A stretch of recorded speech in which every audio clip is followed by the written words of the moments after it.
ஹல்லேலூயா, ஹல்லேலூயா. சத்தமே வரமாட்டேங்குது. ஹல்லேலூயா.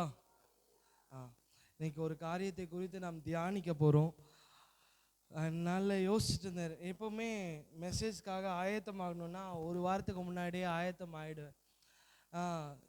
நான் ரொம்ப நாளாக பாசமாக சொன்னதுலேருந்து ஜெபிச்சுட்டே இருந்தேன். இந்த காரியத்தை குறித்துதான தெளிவு என்ன பண்ணலை, உண்டாகலை. அதனால் இன்றைக்கி உட்காந்து ஃபாஸ்டிங் போட்டு ஜெபம் பண்ணிட்டு இருக்கும் போது கர்த்தர் ஒரு காரியத்தை குறித்து ஞாபகப்படுத்தினார். அதை குறித்து தியானிக்கும்படியாக செய்தார். அதுதான் நான் உங்களுக்கு சொல்ல போகிறேன். 4 காரியங்கள் உண்டு. 4 காரியத்தை நான் என்ன பண்ண போகிறேன், உங்ககிட்ட ஷேர் பண்ண போகிறேன். அதை வைத்து நாம் ஜெபிக்க போகிறோம். கர்த்தர் அந்த காரியத்தை நம்முடைய வாழ்க்கையிலும் செய்யணும், நம்முடைய சபையிலும் என்ன பண்ணணும், செய்ய வேண்டும் அப்படி சொல்லி நான் வாசிக்கிறேன். உபாகமம் 33வது அதிகாரம் 27வது வசனத்தை வாசிக்கலாமா? உபாகமம் 33:27.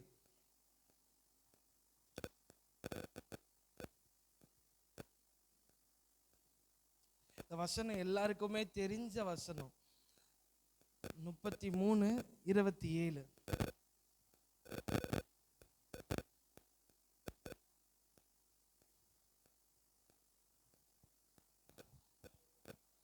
அநாதி தேவன் உனக்கு அடைக்கலம், அவருடைய நித்திய புயங்கள் உனக்கு ஆதாரம். அவர் உனக்கு முன்னின்று சத்துருக்களை துரத்தி அவர்களை அழித்து போடு என்று கட்டளையிடுவார். இந்த வார்த்தையை எல்லாரும் சேர்ந்து வாசிக்கலாமா? எல்லாருக்கும் தெரிஞ்ச வசனம் தானே. அநாதி தேவன் உனக்கு அடைக்கலம், அவருடைய நித்திய புயங்கள் உனக்கு ஆதாரம். அவர் உனக்கு முன்னின்று சத்துருக்களை துரத்தி அவர்களை அழித்து போடு என்று கட்டளையிடுவார். இப்போ இந்த இடத்துல உனக்குன்னு இருக்கிற இடத்துல எனக்குன்னு நம்ம வாசிக்க போகிறோம். ஒரு இடத்துல அப்படி என்ன பண்ணலாம், மாற்றி வாசிக்கலாமா?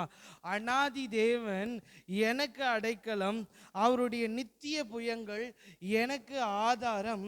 அவர் எனக்கு முன்னின்று சத்துருக்களை துரத்தி அவர்களை அழித்து போடு என்று என்ன பண்ணுவார், கட்டளையிடுவார். எத்தனை பேர் சொல்ல முடியும், நம்முடைய தேவன் நமக்கு அடைக்கலமாய், நமக்கு கேடகமாய், நம்முடைய சத்துருக்களை துரத்துகிறவராய் என்ன பண்ணுவார், இருக்கிறார் அப்படின்னு நம்ம விசுவாசிக்கிற? எத்தனை பேர் விசுவாசிக்கிறீங்க? சத்தத்தை உயர்த்தி கரங்களை உயர்த்தி ஒரு அல்லேலூயா சொல்லுவோமா? அல்லேலூயா. இந்த இடத்துல வாசிக்கிறோம், அநாதி தேவன் உனக்கு அடைக்கலம், அவருடைய நித்திய புயங்கள் உனக்கு ஆதாரம். இந்த இடத்துல இந்த ஒரு வார்த்தையை தான் நம்ம வாசிக்க போகிறோம். இந்த செய்தியினுடைய தலைப்பு என்ன அப்படின்னா, கர்த்தரின் புயம். என்ன சொல்லுங்க பார்க்கலாம்? கர்த்தரின் புயம்.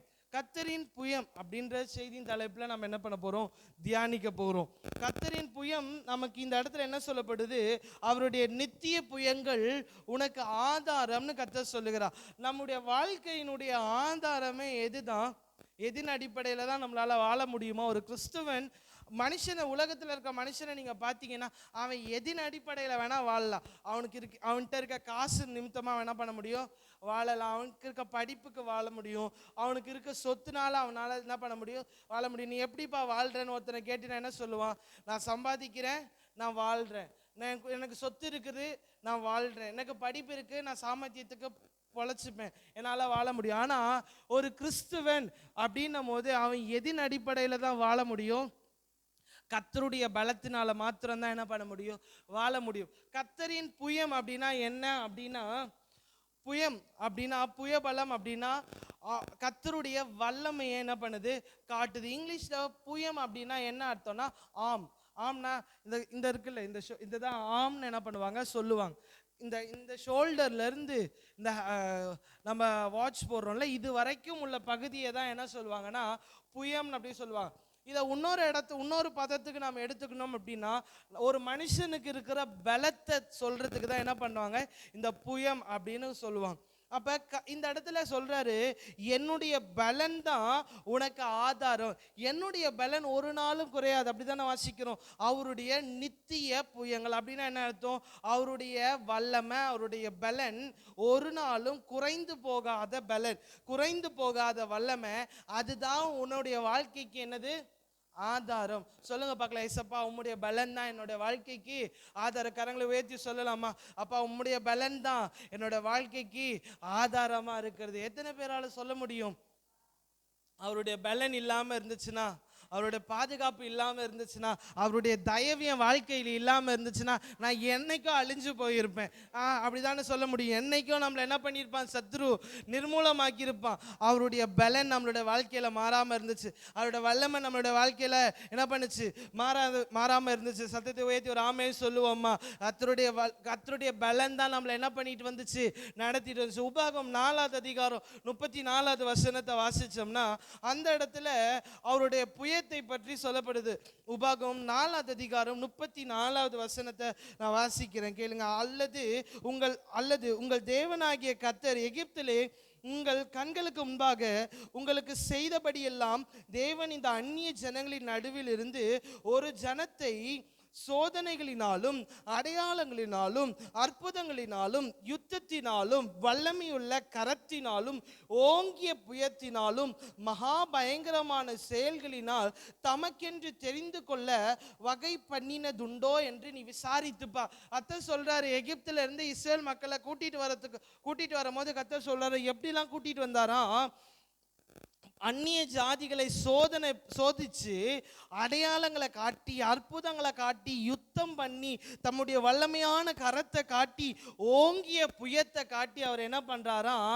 பயங்கரமான மகா பயங்கரமான செயல்கள் எல்லாம் செஞ்சு நான் உன்னை மீட்டு கொண்டு வந்திருக்கிறேன், உனக்கு செய்த மாதிரி வேற யாருக்காவது செஞ்சிருக்கிறேனா அப்படின்னு சோதிச்சு பாருங்க கர்த்தர் சொல்லுகிறார். அப்ப கர்த்தருடைய வல்லமை, கர்த்தருடைய புயம் எப்படிப்பட்டதோ ஒரு மனிதனுக்கு, ஒரு கிறிஸ்தவனுக்கு இருக்கும் அப்படின்னா, அவனுடைய வாழ்க்கையில வேறு எந்த மனிதனுக்கும் செய்யாத அளவுக்கு கர்த்தருடைய வல்லமை ஒவ்வொரு தனிப்பட்ட மனிதனுடைய வாழ்க்கையிலும் என்ன பண்ணும்?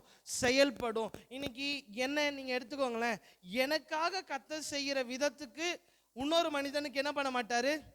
செயல்பட மாட்டார். இப்ப ஜபா இருக்கிறான் அப்படின்னு வச்சுக்கோங்களேன், அவனுக்காக கர்த்தர் எந்த அளவுக்கு வல்லமையை காட்டுகிறாரோ அந்த அளவுக்கு அதை காட்டிலும் வித்தியாசமாய் தான் எனக்கு காட்டுவார். எனக்கும் அவனுக்கும் சேமா இருக்காது. ஒவ்வொரு மனிதனுடைய வாழ்க்கையிலும் கர்த்தருடைய வல்லமை வித்தியாச விதமாய் என்ன பண்ணும்? செயல்படும். அப்ப கர்த்தருடைய வல்லமை எந்த அளவுக்கு பெரியதுன்னு பாருங்களேன். அது சொல்றாரு, ஓங்கிய புயம் அப்படின்னு சொல்றார். அப்ப அவருடைய வல்லமை எல்லாத்தை காட்டிலும், அவருடைய புயம் எல்லாத்தை காட்டிலும் மேலானது அப்படின்னு இந்த வசனம் சொல்லுது.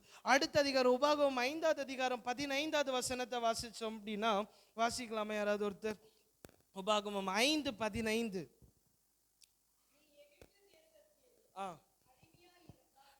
நீ எகிப்து தேசத்தில் அடிமையா இருந்தாய் என்றும் அவ்விடத்திலிருந்து வல்லமையுள்ள கரத்தினாலும் ஓங்கிய புயத்தினாலும் புறப்பட பண்ணினார் என்றும் நினைப்பாயாக. ஆகையால் ஓய்வு நாளை ஆசரிக்க உன் தேவனாகிய கர்த்தர் உனக்கு கட்டளையிட்டார். இப்ப கர்த்தர் சொல்லுகிறார், நீ எப்படி வந்த, எகிப்துல இருந்து எப்படி வந்த அப்படின்னா, என்னுடைய வல்லமையினாலும் ஓங்கிய புயத்தினாலும் உன்னை கொண்டு வந்தேன் அப்படின்னு இந்த இடத்துல தெளிவாய் சொல்லுகிறார். அதனால நீ என்னை ஆசரிக்க வேண்டும் அப்படின்னு கர்த்தர் சொல்லுகிறார். நம்முடைய வாழ்க்கையில கர்த்தர் ஒவ்வொரு நாளும் அற்புதங்களையும் அடையாளங்களையும் அவர் என்ன பண்ணுகிறார்? செய்து கொண்டே இருக்கிறார். ஒரு கிறிஸ்தவனை நம்ம எடுத்துக்கிட்டோம் அப்படின்னா, அவனோட வாழ்க்கையில கர்த்தர் அற்புதம் செய்யாம இருப்பாரா? செய்யாம இருப்பாரு? ஒவ்வொரு நாளும் அவனை அற்புதமாய் நடத்தி கொண்டு வருவார். அவனை ரட்சித்ததே என்னது? ஒரு பெரிய அற்புதம் தான், ஒரு அடையாளம் தான். அவனை விடுதலை ஆக்குறது ஒரு அடையாளம் தான். இப்ப கர்த்தர் சொல்லுகிறார், ஒரு மனிதனுடைய வாழ்க்கையில என்னுடைய புயம்தான் அவனுடைய வாழ்க்கையே நிர்ணயிக்கும். என்னுடைய வல்லமை அவன் எந்த அளவுக்கு உபயோகப்படுத்துகிறானோ, எந்த அளவுக்கு அவனுடைய வாழ்க்கையில அனுபவிக்கிறானோ, அந்த அளவுக்கு அவனுடைய வாழ்க்கை சிறந்ததா இருக்கும், அந்த அளவுக்கு அவனுடைய வாழ்க்கை மேம்பட்டதா இருக்கும். அப்ப நம்மளுடைய வாழ்க்கையில எந்த அளவுக்கு கர்த்தருடைய புயத்தை அனுபவிக்கிறோம் அப்படின்றதுதான் முக்கியம். இஸ்ரவேல் ஜனங்கள் எகிப்தில இருந்து புறப்படும் முன்னாடி கர்த்தர் சொல்லுகிறார், என்னுடைய புயத்தை நீ பார், அதை நினைச்சு பார். அப்படிதானே வாசிச்சோம் 15வது அதிகாரத்துல 5வது அதிகாரம் 15வது வசனத்துல பார்த்தோம் அப்படின்னா, நீ புறப்பட என்னுடைய ஓங்கிய புயத்தினாலும் புறப்பட பண்ணினார் என்று நினைத்துப்பார். அப்ப நம்மளுடைய வாழ்க்கையில கர்த்தருடைய பலன் எந்த அளவுக்கு இருக்குது, கர்த்தருடைய வல்லமை எந்த அளவுக்கு கிரியை செய்கிறது அப்படின்றத நாம் ஆராய்ந்து பார்க்க வேண்டும் அப்படின்னு கர்த்தர் சொல்லுகிறார். அப்ப புயம்னா எதை காட்டுது? கர்த்தருடைய வல்லமையை காட்டுது. அந்த வல்லமை தான் நம்மளுடைய வாழ்க்கையினுடைய ஆதாரமா இருக்கு. நாம் நல்ல வாழ வேண்டும், செழிப்பாய் வாழ வேண்டும், ஆசீர்வாதமாய் வாழ வேண்டும் அப்படின்னா கர்த்தருடைய வல்லமை நம்மளுடைய வாழ்க்கையில என்ன பண்ண வேண்டும்? காணப்பட வேண்டும். எத்தனை பேர் ஆசைப்படுறீங்க என்னோட வாழ்க்கை இன்னும் சிறப்பா மாறணும், என்னோட வாழ்க்கை இன்னும் ஆசீர்வாதமாய் மாறணும் அப்படின்னா ஒரே ஒரு விஷயம் வேணும். கர்த்தருடைய புயம் நமக்காக என்ன பண்ணப்பட்டிருக்கணும்? நீட்டப்பட்டிருக்க வேண்டும். கர்த்தருடைய புயத்தை நம்மளுடைய வாழ்க்கையில என்ன பண்ணியிருக்கணும்? அனுபவிக்க வேண்டும். அதை நினைச்சு பார்க்க வேண்டும். அதான் சொல்லுகிறார், அதை நினைத்து பார்த்து பரிசுத்த ஓய்வினால ஆசரி. அப்ப அந்த புயத்தை நினைச்சு பார்த்து நாம் கர்த்தரை துதிக்கிறவர்களாய் இருக்க வேண்டும் கர்த்தர் சொல்லுகிறார். அதனாலதான் ஆராதனைக்கு வந்தோடனே எதை சொல்றோம்? கொஞ்ச நேரம் அப்படி நினைச்சு பார்த்து கர்த்தரை என்ன பண்ணுங்க? துதிங்க. நல்ல சத்தத்தை உயர்த்தி என்ன பண்ணுங்க? துதிங்க அப்படின்னு சொல்ற காரணம் என்னன்னா, கர்த்தருடைய புயத்தை நாம் அனுபவிக்க வேண்டும் அப்படின்னு கர்த்தர் எதிர்பார்க்கிறார். அப்ப கர்த்தரின் புயம்னா என்ன? கர்த்தருடைய புயம் எப்படியெல்லாம் ஒரு மனுஷனுடைய வாழ்க்கையில செயல்படும் அப்படின்னு சொல்லிட்டு ஒரு 4 காரியங்களை உங்களுக்கு முன்பாக நான் வைக்க போகிறேன். முதல் காரியம், உபாகமம் 9வது அதிகாரம் 29வது வசனத்தை வாசிக்கலாமா? 9:29.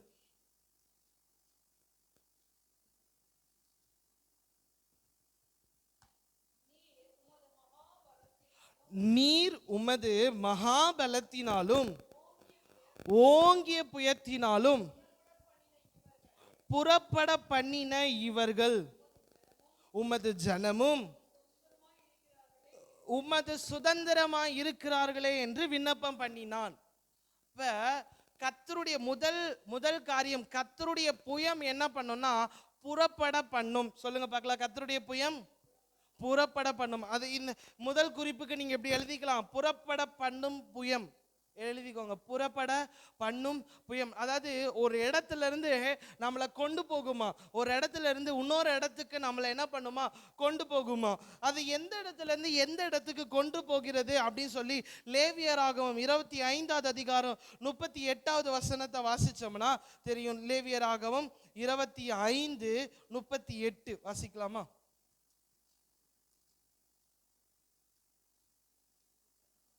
38.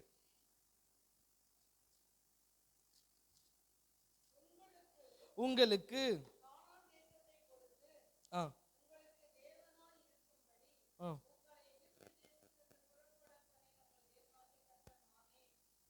திரும்பி இன்னொரு வாசிக்கலாம்.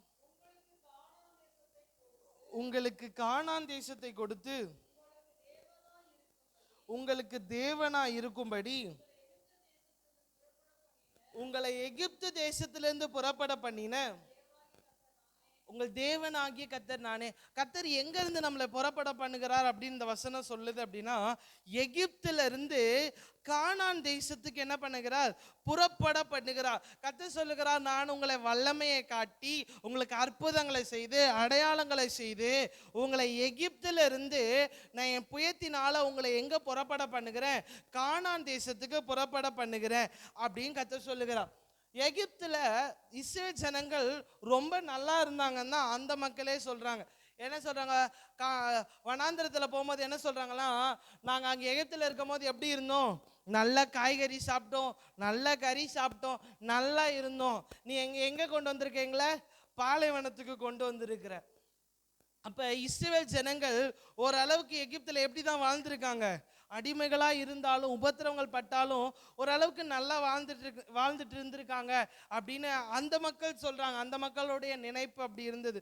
இந்த நாட்கள்ல பாத்தீங்கன்னா எகிப்து அப்படின்னா என்ன அப்படின்னு நீங்க பாத்தீங்கன்னா லேவியராகும் 26:13 கர்த்தர் சொல்லுகிறார், நீ எந்த இடத்துல தெரியுமா இருந்த? இவ்வளவு நாள் நீ நல்லா இருந்தேன், நான் சுகமா இருந்தேன்னு நினைக்கிறியே, அது எப்படிப்பட்ட இடம் அப்படின்னு கர்த்தர் சொல்லுகிறார்னா, நீங்கள் எகிப்தியருக்கு அடிமைகளா இராதபடிக்கு நான் அவர்கள் தேசத்திலிருந்து உங்களை புறப்பட பண்ணி உங்கள் நுகங்களை முறித்து உங்களை நிமிர்ந்து நடக்க பண்ணின உங்கள் தேவனாகிய கர்த்தர் நான் அப்படின்னு சொல்றார். கர்த்தர் சொல்லுகிறார், நான் உங்களை எகிப்திலிருந்து கானானுக்கு புறப்பட பண்ணினேன், என்னுடைய புயத்தினால உங்களை புறப்பட பண்ணினேன். நீ எகிப்தில் எப்படி இருந்தனா அடிமையா இருந்த. ஓ மனதுக்கு அது நல்லா இருக்கிற மாதிரி தோணுது, ஆனா நீ எகிப்தில் அடிமையா இருந்த. எகிப்தில் 2 விஷயம் நடந்துச்சு அப்படின்னு சொல்லுகிறார். அந்த இடத்துல கீழே பார்த்தீங்கன்னா, உங்கள் நுகத்தடிகளை முறித்து உங்களை நிமிர்ந்து நடக்க பண்ணினேன் அப்படின்னு கர்த்தர் சொல்லுகிறார். அப்ப இஸ்ரேல் ஜனங்கள் எகிப்தில் இருக்கும் போது எப்படி இருந்திருக்காங்கன்னா, ஒரு நுகத்தை சுமந்துக்கிட்டே இருந்திருக்காங்க. நுகம் நான் ஏற்கனவே எடுத்த செய்தியில நான் சொல்லியிருந்தேன். நுகம் நான் எப்படி இருக்கும்னா, அந்த மாட்டுக்கு வைப்பாங்கல்ல கழுத்தில், மாட்டு வண்டி எடுத்துகிட்டு போகும்போது கழுத்தில் வைப்பாங்களே, அதற்கு பேர் தான் நுகம். அதாவது உன்னை ஏதோ ஒன்றுத்தோட பிணைக்கப்பட்டு உன்னால் ஒன்றுமே தன்னிச்சையாக எதுவுமே செய்ய முடியாத ஒரு அடிமையாக வச்சுருந்தாங்க. அதுக்கப்புறம் சொல்கிறார், உன்னை நிமிர்ந்து பார்க்க முடியாத அளவுக்கு வச்சுருந்தாங்க அப்படின்னு கற்று சொல்லுகிறார். அப்படின்னா நுகம்னா என்ன, வசனம் என்ன சொல்லுது அப்படின்னா, ஆதியாகமம் 27ஆம் அதிகாரம் 39-40 வசனங்களை நம்ம வாசித்தோம் அப்படின்னா, அங்கே ஒரு மனிதனை குறித்து சொல்லப்படுது. அந்த மனிதன் மேல ஒரு நுகம் வைக்கப்படுது. அது என்ன அப்படின்னு நம்ம பார்க்கலாம். ஆதியாகமம் 27ஆம் அதிகாரம் 39-40 வசனம். பிரதியுத்தாரமாக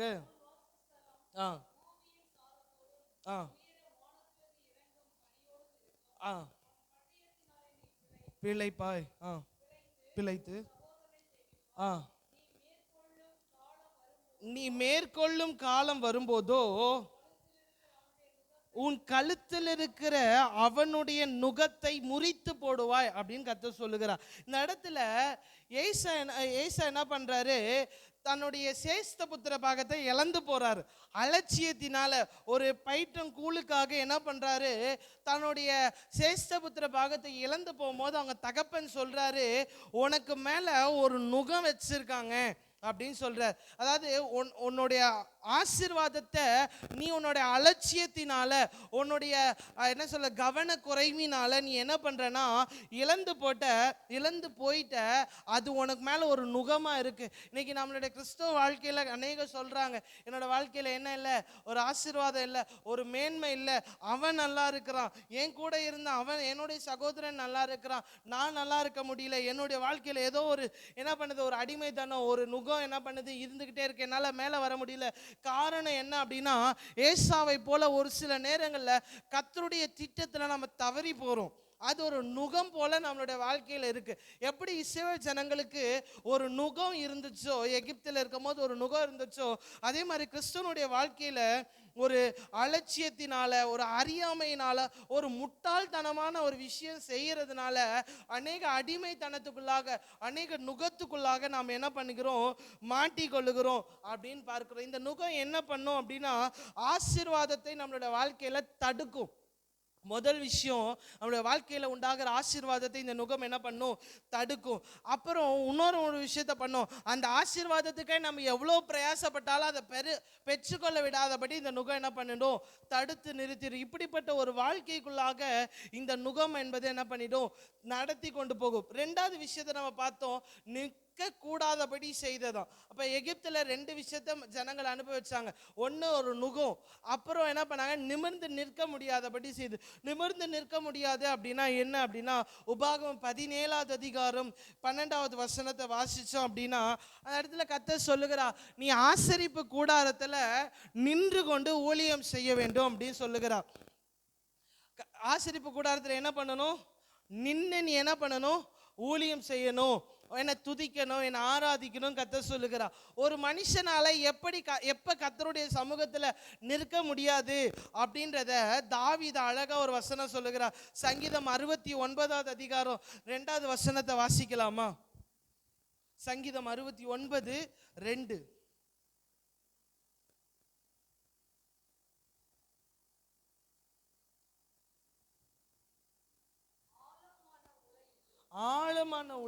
ஆழமான உலையில் அமிழ்ந்திருக்கிறேன், நிற்க நிலை இல்லை, நிலையாத ஜலத்தில் ஆழ்ந்திருக்கிறேன், வெள்ளங்கள் என் மேல் புரந்து போகிறது.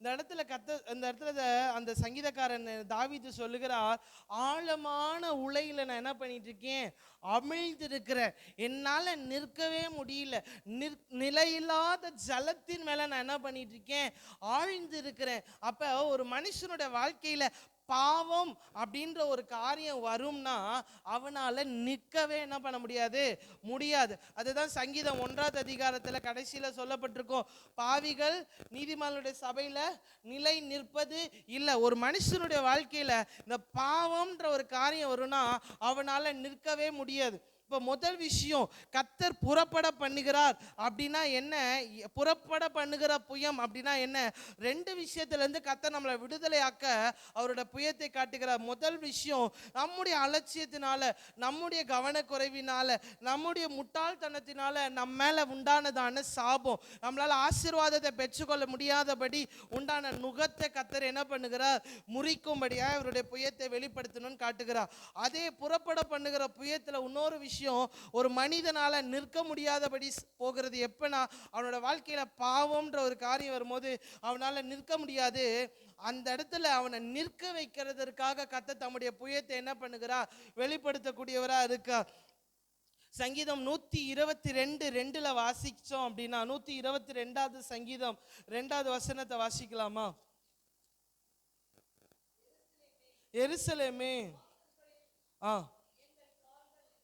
எங்கள் கால்கள் நிற்கலாயிற்று. அப்ப கர்த்தர் அந்த வசனம் சொல்லுது, எருசலேமே உன்னுடைய இடத்துல என்னுடைய கால் என்ன பண்ணணும், நிற்கணும். அநேக மனிதனுடைய வாழ்க்கையில, கிறிஸ்தவர்களுடைய வாழ்க்கையில நம்ம எடுத்துக்கிட்டோம்னா, அநேக பாவம் செய்வதற்காக ஓடுறாங்க, பாவம் செய்யற இடத்துல நிற்கிறாங்க, பாவம் செய்யறதுக்காக தன்னுடைய கால்களை உபயோகப்படுத்துகிறாங்க, தன்னுடைய சரீரத்தை உபயோகப்படுத்துகிறாங்க. ஆனா இந்த இடத்துல சங்கீதக்காரன் சொல்லுகிறார், தாவீது சொல்லுகிறார், நான் என்னுடைய கால் எங்க தெரியுமா நிற்கணும், எருசலேம்ல தான் நிற்கணும். எருசலேம்ல என்ன இருக்குன்னா துதி தான் இருக்கும். எருசலேம்ல கர்த்தரை ஆராதிக்கிற இடம்.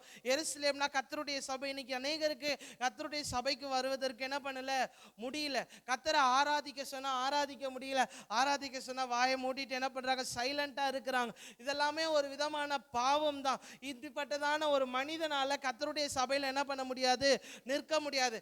ஆசீர்வாதமான ஒரு பாதையில் என்ன பண்ண முடியாது, நிற்க முடியாது. எனக்கு ஆசீர்வாதம் வர மாதிரி இருக்கு, என்னோட பிரயாசத்தில் அந்த ஆசீர்வாதத்தை பெறுகிற மாதிரி இருக்கு, என்னால் பெற முடியல. காரணம் என்னன்னா, நமக்கு மேலே ஒரு நுகம் இருக்கு, நம்மால் நிற்க முடியாதபடி நமக்குள்ளாக என்ன பண்ணுது, பாவம் நம்மளுடைய வாழ்க்கையில் ஆளுகை செய்து கொண்டே இருக்கிறது. 135வது சங்கீதம் 2வது வசனத்தில் வாசித்தோம் அப்படின்னா, நாம் கர்த்தரை துதிக்கும்படியாய் நிற்க வேண்டும் அப்படின்னு கர்த்தர் சொல்லுகிறான். எந்த அளவுக்கு நாம் கர்த்தரை துதிக்கிறோமோ, எந்த அளவுக்கு கர்த்தரை ஆராதிக்கிறோமோ, அந்த அளவுக்கு கர்த்தர் நம்முடைய வாழ்க்கையில் என்ன பண்ணுகிறார், விடுதலை அவர் தரக்கூடியவரா இருக்கிறார். பாவம் ஒரு மனுஷனுடைய வாழ்க்கையில் இருந்துச்சுன்னா அவனால் என்ன பண்ண முடியாது, கர்த்தரை துதிக்கவே முடியாது, கர்த்தரை என்ன பண்ண முடியாது, ஆராதிக்க முடியாது. சபைக்குள்ளாக வந்த ஒரு மனிதனால துதிக்கல, அவன் கர்த்தரை ஆராதிக்கல, காரணம் அப்படின்னா ஆராதிக்கல அப்படின்னா என்ன அர்த்தம் அப்படின்னா, அவனோட வாழ்க்கையில ஏதோ ஒரு பாவம் இருக்கு, அவனால் என்ன பண்ண முடியல, அந்த பாவத்தை ஜெயிக்க முடியல அப்படின்னு ஒரு சூழ்நிலை இருக்குன்னா தான் அந்த மனிதனால் என்ன பண்ண முடியாது, துதிக்க முடியாது, ஆராதிக்க முடியாது. காரணம் அவனால் நிற்க முடியாது, கர்த்தருடைய சபையில என்ன பண்ண முடியாது, நிற்க முடியாது. ஒரு மனுஷன் கர்த்தருடைய சபையில வந்து நிற்கிறான் அப்படின்னா அவன் கர்த்தரை துதிப்பான், அவன் கர்த்தரை ஆராதிப்பான். இதுக்காக தான் கர்த்தருடைய புயம் என்ன பண்ணுது, வெளிப்படக்கூடியதா இருக்கு. இப்படிப்பட்ட சூழ்நிலையில் இருக்கிற ஒரு மனிதனை கர்த்தர் விடுதலை ஆக்கி அவனை புறப்பட பண்ணணும். எங்க இருந்து, ஒரு அடிமைத்தனத்திலிருந்து கானான் என்ற ஒரு ஆசீர்வாதமான இடத்துக்கு அவனை புறப்பட பண்ண கர்த்தருடைய வல்லமை வெளிப்படக்கூடியதா இருக்கு. வசனம் சொல்லுது, எதனால பரலோகத்துல சந்தோஷம் உண்டாயிருக்கும், யாராவது சொல்ல முடியுமா? பரலோகத்துல மிகுந்த சந்தோஷம் உண்டாயிடுச்சு எப்ப, ஒரு பாவி மனம் திரும்பினா. இப்ப பாருங்க, கர்த்தர் தம்முடைய புயத்தை முழுமையா வெளிப்படுத்தி நம்மளை ஒரு அடிமைத்தனத்திலிருந்து, நாமே நமக்கு போட்டுக்கிட்ட ஒரு அடிமைத்தனத்திலிருந்து விடுதலையாக்க அவருடைய புயத்தை வெளிப்படுத்துகிறார். நம்மளை பாவத்திலிருந்து புறப்பட பண்ண தம்முடைய புயத்தை வெளிப்படுத்துகிறாருன்னா எந்த அளவுக்கு கர்த்தர் பிரயாசப்படுகிறார் பாருங்க. அவருடைய வல்லமை அந்த அளவுக்கு பெருசான ஒரு வல்லமையா என்ன பண்ணுது, காணப்படுது. ஒரு மனுஷனுடைய வாழ்க்கையில கர்த்தருடைய புயம் வெளிப்படலை அப்படின்னா அவனால விடுதலை ஆகவே முடியாது. ஒரு ஆசீர்வாதமான பாதைக்கு என்ன பண்ணவே போகவே முடியாது. இன்னைக்கு கர்த்தர் சொல்லுகிறார், என்னுடைய புயம், என்னுடைய பலன் உன்னை என்ன பண்ண போகுது, ஒரு அடிமைத்தனத்திலிருந்து விடுதலையாக்கி எங்க கொண்டு போகுது, ஒரு ஆசீர்வாதமான கானானுக்கு என்ன பண்ண போகுது, கொண்டு போகுது. கரங்களை உயர்த்தி ஒரு ஆமென் சொல்லுவோமா? ஆமென், அல்லேலூயா. எத்தனை பேரை வாஞ்சிக்கிறீங்க, அப்பா என்ன என்ன பண்ணுங்க, இவ்வளோ நாள் நான் பாவத்தில் இருந்தேன், இவ்வளோ நாள் ஆசீர்வாதத்தை பெற முடியாதபடி ஒரு தடையில் இருந்தேன், என்னை என்ன பண்ணுங்க, விடுதலையாக்கி எங்கே கொண்டு போங்க, கானானுக்கு கொண்டு போங்க, ஒரு ஆசீர்வாதமான பாதைக்கு என்ன பண்ணுங்க, கொண்டு போங்க. இதற்காய் கர்த்தருடைய புயம் புறப்பட பண்ணுகிற புயமாய் நமக்காக என்ன பண்ணுது, வெளிப்படுது. முதல் காரியம் எதை பார்த்தோம், புறப்பட பண்ணுகிற புயம் அப்படி சொல்லி பார்த்தோம். இரண்டாவது ஒரு விஷயத்தை நம்ம வாசிக்கலாம். சங்கீதம் 98வது சங்கீதம் 1வது வசனத்தை வாசிக்கலாமா? 98:1.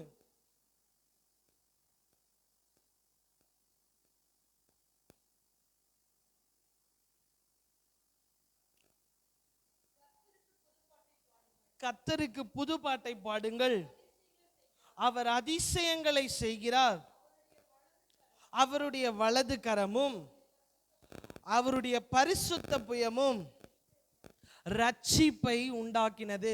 இரண்டாவது குறிப்பு நீங்க எழுதுக்கலாம், எழுதிக் கொள்ளுங்க.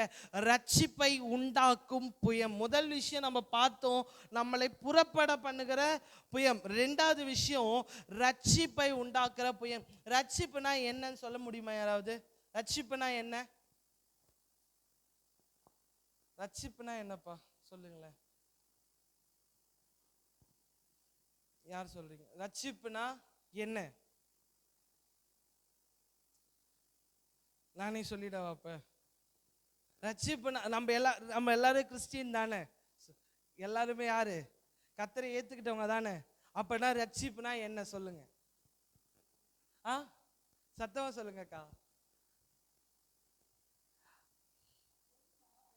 சொல்லுங்க. ரட்சிப்புனா சாதாரணமா சொல்லுங்க, நான் இன்னும் பெரிய டீச்சர்லாம் கிடையாது, எதுனால சொல்ல மாட்டேன். ரட்சிப்புனா என்ன? நம்மளாம் கிறிஸ்தவர்கள், நம்ம ரட்சிக்கப்பட்டவர்கள்னு சொல்றோம்ல, அப்ப நான் ரட்சிப்புனா என்ன அப்படின்னு கேக்குறேன். என்ன பஜப்பா சொல்லு, என்ன ரட்சிப்புனா என்ன? இன்னும் ஞானசான எடுக்கல, தப்பிச்சு. சரி, நான் சொல்றேன். ரட்சிப்பு அப்படின்னா விடுதலை அப்படின்னு அர்த்தம். என்ன எழுதிக்கோங்க. ரட்சிப்புக்கு நிறைய அர்த்தம் இருக்கு. ரட்சிப்புக்கு என்ன பண்ணுது, நிறைய அர்த்தம் இருக்கு. சந்தோஷம், பாவத்திலேருந்து மன்னிப்பு பெறது, அந்த மாதிரி நிறைய அர்த்தங்கள் அதுக்கு உண்டு. ஆனால் ரட்சிப்புக்கு ஒரு வார்த்தை அவங்க இங்கிலீஷில் எப்படி சொல்லுவாங்கன்னா சால்வேஷன் சொல்லுவாங்க. இன்னொன்று டெலிவரன்ஸ், விடுதலை அப்படின்னு சொல்லுவாங்க. ரட்சிப்புனா என்ன ஒரு அர்த்தம், ரட்சிப்புக்கு ஒரு அர்த்தம் என்னது சொல்லுங்க பார்க்கலாம்? விடுதலை. சொல்லுங்க, விடுதலை, டெலிவரன்ஸ் அப்படின்னு அர்த்தம். அப்ப யாத்திராகமம் 15வது அதிகாரம் 2வது வசனத்துல வாசிச்சோம் அப்படின்னா, ஏற்கனவே நம்ம அந்த வசனத்தை வாசிச்சோம். அவருடைய பலன் நம்மளை ரட்சிக்கிறது அப்படின்னு சொல்லி வாசிச்சோம். அந்த திரும்பி வாசிக்கலாமா? யாத்திராகமம் 15:2 வாசிக்கலாமா? கர்த்தர் என் பலனும் என் கீதமுமானவர், அவர் எனக்கு ரட்சிப்புமானவர், அவரே என் தேவன்.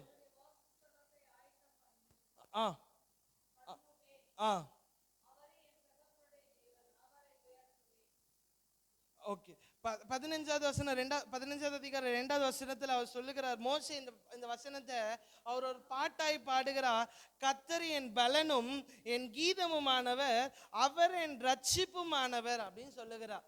ஒரு மனுஷனுடைய வாழ்க்கையில கர்த்தர் ஒரு ரட்சிப்பை நம்மளுடைய வாழ்க்கையில என்ன பண்ணணும், கட்டளையிடணும். ரட்சிப்புன்னு என்னன்னு பார்த்தோம், ஒரு விடுதலையை என்ன பண்ணணும், கட்டளையிட வேண்டும் அப்படின்னு பார்க்கிறோம். அப்ப ரட்சிப்பு எதுல இருந்து ரட்சிப்பு அப்படின்னு நம்ம பார்த்தோம் அப்படின்னா என்னாகும், 10வது அதிகாரம் 9வது வசனத்தை நம்ம வாசிச்சோம்னா, நம்மளை பகைக்கிறவர்கள் ஒருத்தர் இருக்காங்களாம், அவங்க கையில இருந்து நம்மளை ரட்சிக்கணும் அப்படின்னு கர்த்தர் சொல்லுகிறார். என்னாகும், 10வது அதிகாரம் 9வது வசனத்தை வாசிக்கலாமா?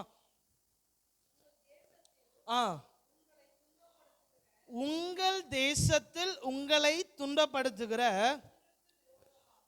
சத்துருவுக்கு விரோதமாக யுத்தத்துக்கு போகும்போது பூரிக்கைகளை பெருந்தனியாய் முழக்க கடவீர்கள்.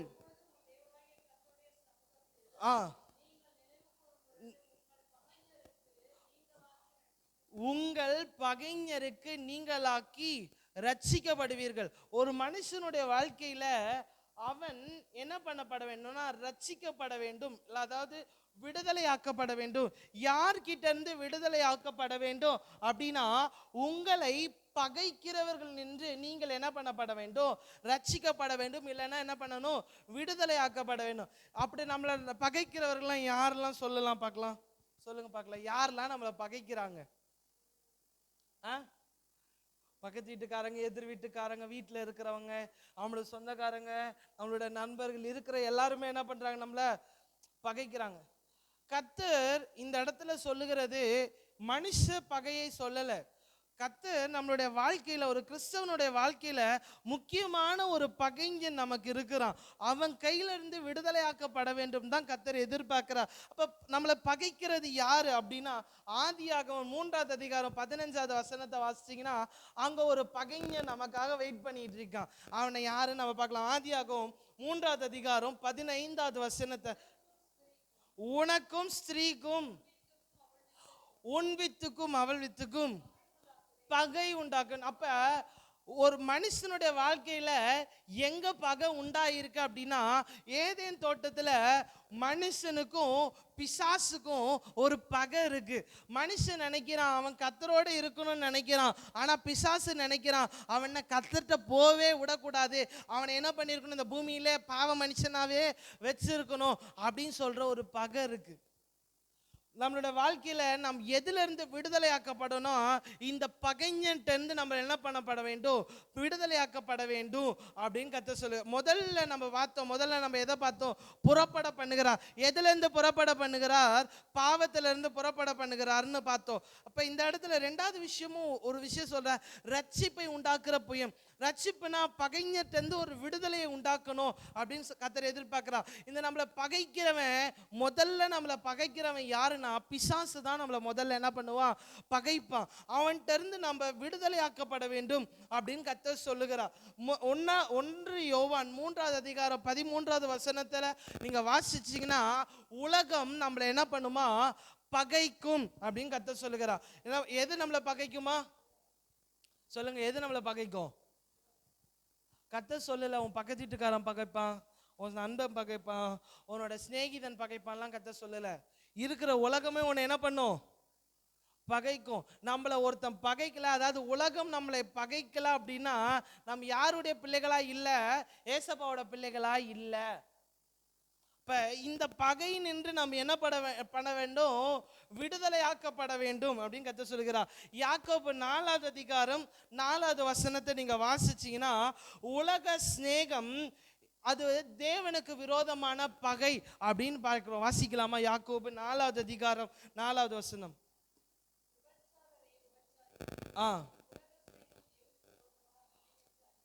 உலக சிநேகம் தேவனுக்கு விரோதமான பகை என்று அறியீர்களா?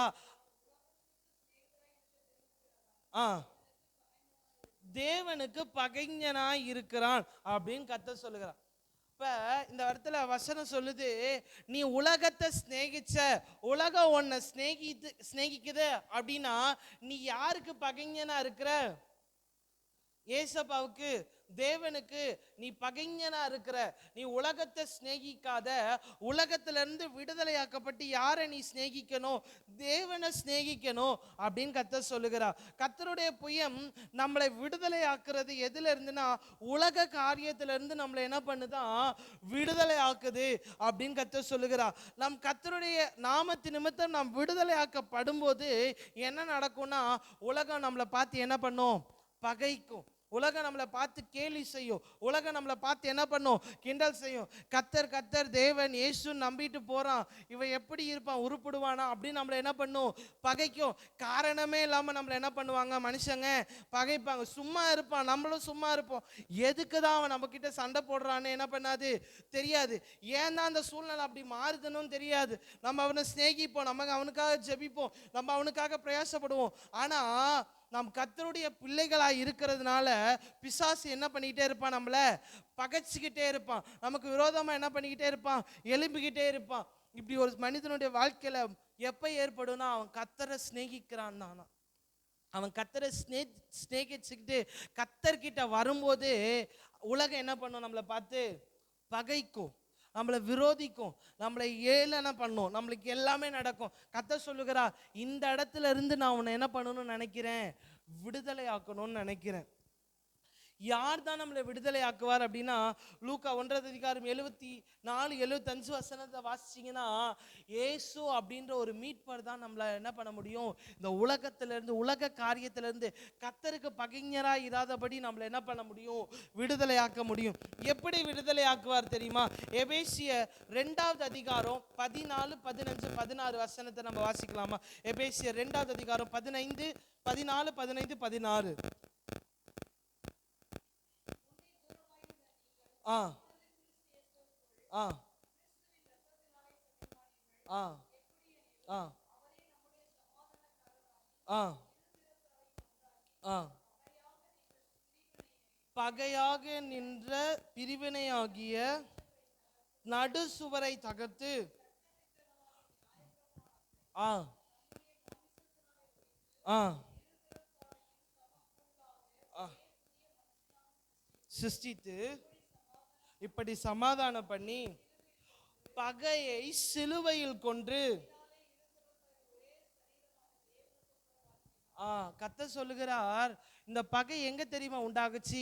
ஏதேன் தோட்டத்துல உனக்கும் தேவனுக்கும் உண்டாயிருக்க ஒரு பகை. எப்படி உண்டாச்சு? நீ செய்த பாவம், நம்மளுடைய முன்னோர்களால் நமக்கு உண்டான பாவத்தினால கர்த்தரை விட்டு நம்ம பிரிஞ்சு போயிருக்கிற ஒரு பகை நமக்கும் கர்த்தருக்கும் இருக்கு. அந்த பகை என்னன்னா, உலகத்தை நம்ம சிநேகிக்கிறது தான் அந்த பகை.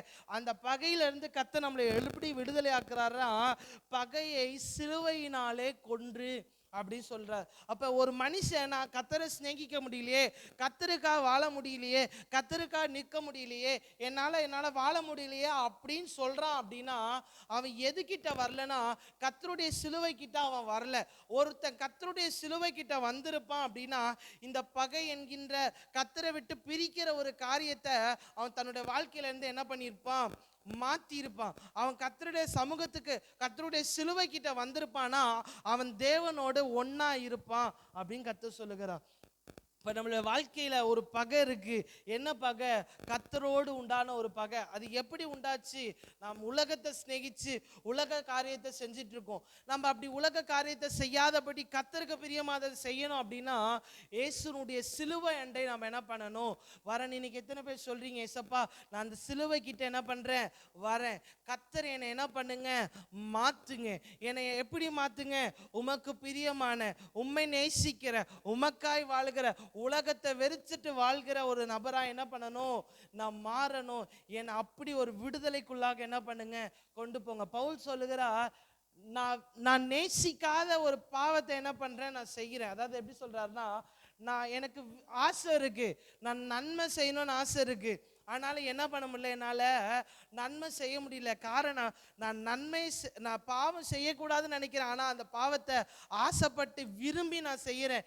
காரணம் என்னன்னா, என்னோட சரீரம் கர்த்தரை நேசிக்காம உலகத்தை சிநேகிச்சிட்டு இருக்கு அப்படி சொல்லிட்டு அவர் சொல்லுகிறார்.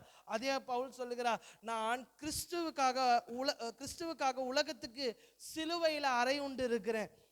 நான் இதுக்கப்புறம் உயிரோடு இல்லை, ஏசு தான் எனக்குள்ள உயிரோடு இருக்கிறார். அப்போ நம்மளுடைய வாழ்க்கையில் கர்த்தருக்கு சிநேகிதராக மாறணும் அப்படின்னா, கர்த்தருக்கு பகைஞராக இராதபடி நாம் கர்த்தருக்கு சிநேகிதராக மாறணும் அப்படின்னா, கர்த்தரோட நாம் சிலுவையில் என்ன பண்ணப்பட்டிருக்கணும், அறையப்பட்டிருக்கணும். கரங்களை உயர்த்தி சொல்லலாமா, ஏசப்பா என் வாழ்க்கையை உமக்கு சிநேகிதனாக வாழணும், என்னை சிலுவையில் அறைந்து நான் உமக்கு சிநேகிதனாக என்ன பண்ணுங்க, மாற்றுங்க. சொல்லுங்க பார்க்கலாம். ஏசப்பா என்னை சிலுவையில் அறையறதுக்கு ஒப்பு கொடுக்குற ஆண்டவரை, என்னை உம்முடைய சிநேகிதனா மாத்துங்க, நான் உம்முடைய பிள்ளையா என்ன பண்ணணும், மாறணும். இப்படிப்பட்ட ஒரு ரட்சிப்பு எனக்குள்ள என்ன பண்ணணும், உண்டாகணும். இதுதான் ஒரு மனிதனுடைய வாழ்க்கையில உண்மையான ரட்சிப்பு, உண்மையான விடுதலை. ஆமென் சொல்லுவோம்.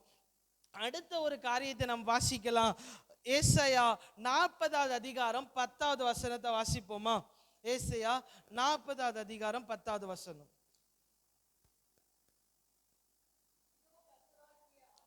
இதோ கர்த்தராகிய ஆண்டவர்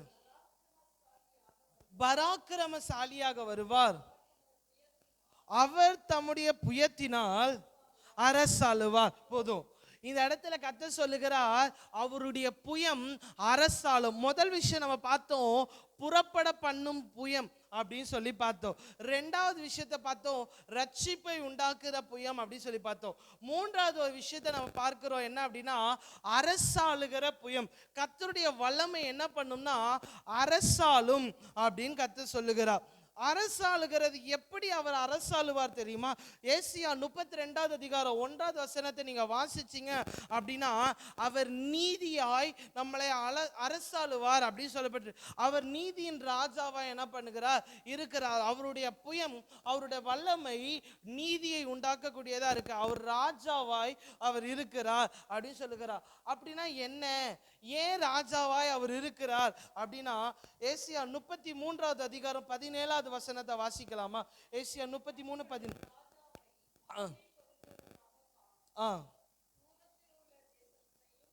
பார்க்கும். இப்ப 15, 16, 17 வசனத்தை வாசிங்க. 15, 16, 17. நீதியாய் நடந்து செம்மையானவைகளை பேசி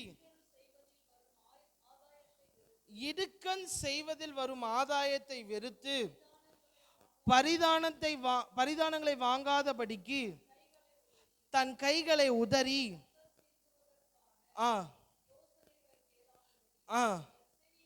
தன் செவியை அடைத்து பொல்லாப்பை காணாதபடிக்கு தன் கண்களை மூடுகிறவன் எவனோ அவன் உயர்ந்த இடங்களில் வாசம் பண்ணுவார். அவன் அப்பம் அவனுக்கு கொடுக்கப்படும், அவன் தண்ணீர் அவனுக்கு நிச்சயமாய் கிடைக்கும். உன் கண்கள் ராஜாவை மகிமை பொருந்தினவராய் காணும். போதும். நம்ம 15வது வசனத்துல வாசிச்சோம், ராஜாவை, அதாவது நம்மளுடைய தேவனை நாம் எப்படி பார்ப்போமா? மகிமை பொருந்தின கண்களாய் பார்ப்போம். எப்ப பார்ப்போம் அப்படின்னா 15, 16 வசனங்களை வாசிச்சீங்கன்னா, ஒரு பரிசுத்தமான வாழ்க்கை வாழ்கிறவன் தான் கர்த்தரை பார்க்க முடியும் அப்படின்னு சொல்லப்படுது. அப்படின்னா என்ன, கர்த்தர் நீதி உள்ள ராஜாவா இருக்கிறார். நாமளும் எப்படிப்பட்டவர்களா இருக்கணும்? நீதி உள்ளவர்களா இருக்க வேண்டும் அப்படின்னு கர்த்தர் பார்க்கிறார். நாம் நீதி உள்ளவர்களா இருக்கணும். இல்லை அப்படின்னா நம்மளால் ராஜாவை, நம்மளுடைய தேவனை என்ன பண்ண முடியாது? பார்க்க முடியாது அப்படின்னு சொல்லுது. 14வது வசனத்தை, அதிகாரம் 14வது வசனத்தை வாசிங்க பார்க்கலாம். சீயோனில் உள்ள பாவிகள் திகைக்கிறார்கள்.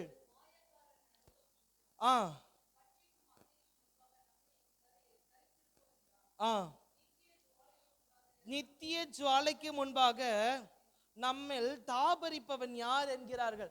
இந்த இடத்துல கர்த்தர் யார சொல்றாரு பாருங்க, சீயோனில் உள்ள பாவிகள். எதுல இருக்கிற பாவிகள்? சீயோன். சீயோன்னா எந்த இடம்? நான் ஏற்கனவே சொல்லியிருக்கேன், அது பரலோகம் சொல்லியிருக்கேன். அது பரிசுத்தமான இடம். இன்னொரு இடத்துல அது நம்ம சபையை கூட என்ன பண்ணும்? குறிக்கும்.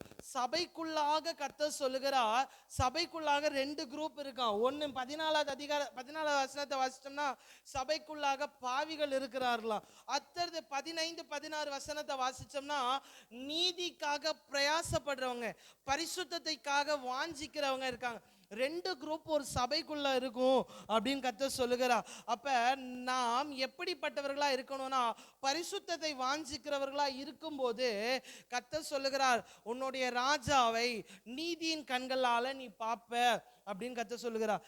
ஏன் நம்ம பரிசுத்தமா இருக்கணும் தெரியுமா? அதே ஏசியா 40வது அதிகாரம் 10வது வசனத்தோட கடைசி பகுதியை நீங்க வாசிச்சீங்க அப்படின்னா, ஏசியா 40, 10வது வசனம், இதோ கர்த்தராகிய ஆண்டவர் பராக்கிரமசாலியாய் வருகிறார், அவர் தம்முடைய புயத்தினால் அரசாளுவார். இதோ அவர் அளிக்கும் பலன் அவரோட வருகிறது, அவர் கொடுக்கும் பிரதிபலன் அவருக்கு முன்பாக செல்லுகிறது. ஒரு மனுஷன் தன்னுடைய வாழ்க்கையில ஆசீர்வாதத்தை பெற்றுக்கொள்ளணும் அப்படின்னா கர்த்தரை ராஜாவாய் அவன் பார்க்க வேண்டும். அப்படி ராஜாவாய் அவன் பார்க்க வேண்டும்னா அவன் நீதியின் மேல தாகம் உள்ளவனாய், நீதிக்காக பிரயாசப்படுகிறவனாய், பரிசுத்தம் உள்ளவனாய் வாழ்கிறவனாய் இருந்தாதான் அவரை பார்க்க முடியும். அவரை பார்த்தாதான் என்ன கிடைக்குமா? அவர் கொடுக்கும் பிரதிபலனை அவனால் என்ன பண்ண முடியும்? பெற்றுக்கொள்ள முடியும் கர்த்தர் சொல்லுகிறார். கர்த்தருடைய புயம் அரசாளுகிறது எதுக்கு தெரியுமா? நாம் நீதி உள்ளவர்களாய் வாழ்வோம்னா உலகம் நமக்கு ஆசீர்வாதத்தை தராது, உலகம் நமக்கு நன்மையை தராது, உலகம் நமக்கு மேன்மையை தராது, உலகம் நம்மளை பாராட்டாது. நான் அனைவரும் சொல்லுவாங்களே, நான் நல்லா இருக்கிறேன், எனக்கு என்ன பேர் கிடைச்சது, என்ன நன்மை கிடைச்சது, எல்லாமே உலகத்தில் அப்படிதான் இருக்கும். நமக்கான பிரதிபலன் யார்கிட்ட வரும்? நம்மளுடைய நீதியின் ராஜா கிட்ட இருந்து வரும். இதுக்காக தான் நம்ம என்ன பண்றோம்? வாழ்கிறவர்களா இருக்கிறோம். நாம் கர்த்தரை பிரதிபலிக்கிறவர்களா வாழணும். அவர் ராஜாவா இருக்கிறார், நாம எப்படிப்பட்டவர்களா இருக்கணும்? ராஜாவா இருக்கணும். மத்தேயு 18வது அதிகாரம் 23வது வசனத்துல கர்த்தர் ஒரு ஓமையை சொல்றாரு. என்ன அப்படின்னா, ஒரு ராஜா இருக்கிறாரு. அந்த ராஜா கணக்கு பார்க்கும் போது ஒரு வேலைக்காரன் அநேக காசு அவருக்கு தர வேண்டியது இருக்கு. ராஜா என்ன சொல்ற, நான் உன்னை மன்னிச்சு விட்டேன். ராஜா போய் கேட்கிறேன், தயவு செய்து என்ன மன்னிச்சிடுங்க, இப்போதைக்கு என்னால தர முடியல, கொஞ்சம் பொறுத்துக்கொள்ளுங்க கேட்கும்போது ராஜா சொல்றாரு, மன்னிச்சு போ அப்படின்னு சொல்லி அந்த வேலைக்காரனை அனுப்பிடுறாரு. அந்த வேலைக்காரன் இன்னொரு வேலைக்காரனை பார்க்கும்போது அவனுக்கு காசு தர வேண்டியது இருக்கு. உடனே அவன் கழுத்தை பிடிச்சி நெருக்கி, நீ எனக்கு காசு தான் அப்படின்னு சொல்லி கேட்கிறாராம். இதை கேள்விப்பட்ட ராஜா சொல்றாரு, நான் உன்னை மன்னிச்சேன், நீ அவனை மன்னிக்கல, உனக்கான பிரதிபலன் எங்க தெரியுமா? போ, சிறைசாலைக்கு போ. அப்ப நாம் எப்படிப்பட்டவர்களா இருக்கணும் அப்படின்னா, கர்த்தரை பிரதிபலிக்கிறவர்களா என்ன பண்ணணும்? இருக்கணும். அப்படிப்பட்டவர்களாய் வாழும் போதுதான் கர்த்தர் நமக்கான பலனை என்ன பண்ணுவார்? தருவார். அப்ப கர்த்தரை பிரதிபலிக்கணும். கர்த்தருடைய சுபாவம் என்ன அப்படின்னு 2 தீமோத்தேயு 2வது அதிகாரம் 12வது வசனத்தை நீங்க வாசிச்சீங்க. நாம் கர்த்தர்கிட்ட இருந்து எப்ப நன்மையை பெற்றுக்கொள்ள முடியும்னா, கர்த்தருக்காய் பாடுகளை அனுபவிக்க வேண்டும் அப்படின்ற ஒரு இடத்துக்கு நம்ம வரணும். கர்த்தருக்காய் பாடு அனுபவிக்கணும்னா என்ன அப்படின்னா, இப்ப நம்ம ஒரு பசங்க கூட இப்போ வாலிபர்களை நீங்கள் எடுத்துக்கிட்டிங்கன்னா வச்சுக்கோங்களேன், ஒரு வாலிபர் கேங் இருக்குன்னா அதுக்குள்ள ஒரு கிறிஸ்டியனாவது என்ன பண்ணுவான்? ஒரு பையனாவது என்ன பண்ணுவான்? இருப்பான். அந்த கிறிஸ்டியன் பையன் என்ன பண்ணுவான்னா, நல்லா ஜோம் பண்ணுவான், நல்லா பாட்டு பாடுவான், நல்லா கர்த்தருக்காக இருப்பான். அதே அவன் ஃப்ரெண்ட்ஸ் கிட்ட போகும்போது அவனுக்குள்ள ஒரு போராட்டம் வரும். காரணம் என்னன்னா, அவனோட ஃப்ரெண்ட்ஸ்லாம் என்ன பண்ணுவாங்கன்னா, படம் பார்ப்பாங்க, படத்தை பற்றி பேசுவாங்க, சினிமா பாட்டு பார்ப்பாங்க, ஜாலியாக ஊர் சுற்றுவாங்க. இவனுக்கு தெரியும், இந்த கிறிஸ்தவ பையனுக்கு தெரியும், நாம் அப்படி செய்தால் அது என்னது? பாவம், அது செய்யக்கூடாது. அவன் கெட்டவத்தை பேசுவான், அவன் மற்றவங்களை திட்டுவான், மற்றவங்களை கிண்டல் பண்ணுவான். இவனுக்கு தெரியும் அதை நான் செய்யக்கூடாது. இப்போ அந்த கிறிஸ்துவ பையனுக்குள்ள உள்ள போராட்டம் எப்படி தெரியுமா இருக்கும்? நான் செய்ய மாட்டேன், நான் செய்ய மாட்டேன், நான் செய்ய மாட்டேன். இப்போ இவனை பார்க்கும்போது அவன் ஃப்ரெண்ட்ஸ் என்ன சொல்லுவாங்க? உலகத்தை அனுபவிக்க தெரியாதவன் அப்படின்னு ஏளனமா அவனை பார்த்து பேசும்போது, இவனுடைய நிலவரம் என்ன தெரியுமா?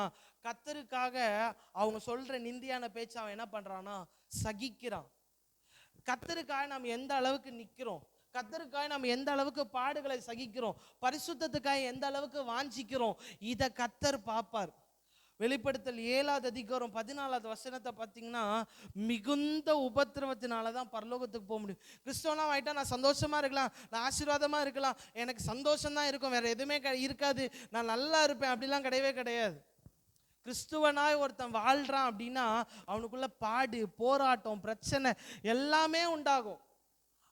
அதுல கர்த்தர் தம்முடைய புயத்தை அவனுக்காக வெளிப்படுத்தும் போது அவன் அந்த பாவத்தை விட்டு வெளியில வருவான். அந்த பாவ போராட்டங்கள்ல இருந்து அவனால ஜெயிக்க முடியும். இப்படி ஜெயித்து ஜெயித்து ஜெயித்து வருகிறவனால கர்த்தரோட ஒரு நாள் என்ன பண்ணுவான்னா, அவன் அரசாட்சி செய்வான். கர்த்தர்ட்ட இருந்து அந்த பிரதிபலனை அவன் வாங்கிப்பான், கர்த்தர்ட்ட இருந்து நன்மையை வாங்கிப்பான். கர்த்தருக்காய் எந்த அளவுக்கு நாம் பிரயாசப்படுறோம், கர்த்தருக்காய் எந்த அளவுக்கு நம்ம பாடுபடுறோம், கர்த்தருடைய பாடின் சிந்தை நம்ம எந்த அளவுக்கு வச்சிருக்கிறோன்றதை தான் கர்த்தர் எதிர்பார்க்கிறார். அந்த ஓமையை சொன்னேன்ல, அந்த கர்த்தர் சொன்ன அந்த ஓமையை சொல்லும் போது அவர் சொன்னாரு, நான் உன்னை மன்னிச்சேன், நீ என்ன பண்ணல? மன்னிக்கல. ஒரு மனுஷோட வாழ்க்கையில மன்னிக்கிறது என்பது ஒரு பெரிய விஷயம். அது கர்த்தருடைய சுபாவம், அது நமக்கு வேணும். அதை செய்யும் போது நமக்கு எப்படி இருக்கும்னா கஷ்டமா இருக்கும். அவன் அந்த கேள்வி கேட்டான், நான் திரும்பி கேட்கணுன்ற இடத்துல இல்லாம நான் அவனை மன்னிச்சிடறேன், அவனை கேட்க மாட்டேன் அப்படின்னு சொல்றதுக்கு ஒரு பெரிய வழியை நம்ம என்ன பண்ணணும்? தாங்கணும். உண்மைதானே? அவன் நம்மளை கேட்டுனா திரும்பி நம்ம என்ன பண்ணியிருக்கணும்? கேட்டுடணும். இல்லைன்னா மனசு என்ன பண்ணாது? ஆறாது. ஆனா என் மனசு ஆறலனாலும் பரவாயில்ல, நான் அவனை என்ன பண்றேன்? மன்னிக்கிற, மனதார மன்னிக்கிற. இப்போ கர்த்தருடைய சுபாவத்தினால் நம்ம என்ன பண்ணணும்? பாடுபடணும். இப்படி பாடுபடும் போது கர்த்தருக்காய் நம்ம என்ன பண்ண முடியும்?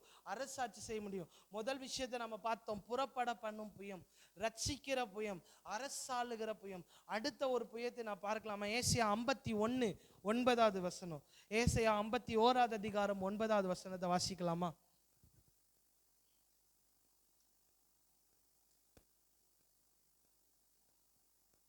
எலும்பு எலும்பு பலன்கொள், கர்த்தரின் புயமே அப்படின்னு கர்த்தர் சொல்லுகிறா.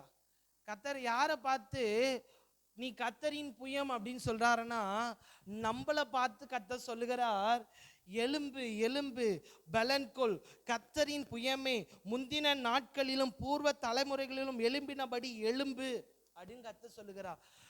நம்மளோட வாழ்க்கையில கர்த்தர் தம்முடைய புயத்தை வெளிப்படுத்துகிறது மாத்திரமல்ல, நம்மையும் கர்த்தருடைய புயமாய் அவர் மாற்றணும்னு விரும்புகிறார். நமக்குள்ளாகவும் கர்த்தருடைய பலன் என்ன பண்ணணும்? வரணும் அப்படின்னு சொல்லி அவர் என்ன பண்றாரு? விரும்புகிறார். நாம் எழும்ப வேண்டும் அப்படின்னு சொல்லி கர்த்தர் என்ன பண்றாரு? விரும்புகிறார். நியாயாதிபதிகள் 6வது அதிகாரத்தை நீங்க வாசிச்சீங்க அப்படின்னா, கிதியோன் அப்படின்ற ஒரு நியாயாதிபதியை குறித்து அங்க சொல்லப்படுது. கிதியோன் என்ன பண்றாருன்னா, ரொம்ப சோர்ந்து போய் மீதியானியர்கள் வந்து தன்னுடைய ஆசீர்வாதத்தை எடுத்துப்பாங்களேன்னு சொல்லிட்டு ரொம்ப பிரயாசப்பட்டுக்கிட்டே இருப்பார். அதுல 12வது வசனத்தையும் 13வது வசனத்தையும் நம்ம வாசிக்கலாமா? நியாயாதிபதிகள் 6வது அதிகாரம் 12, 13.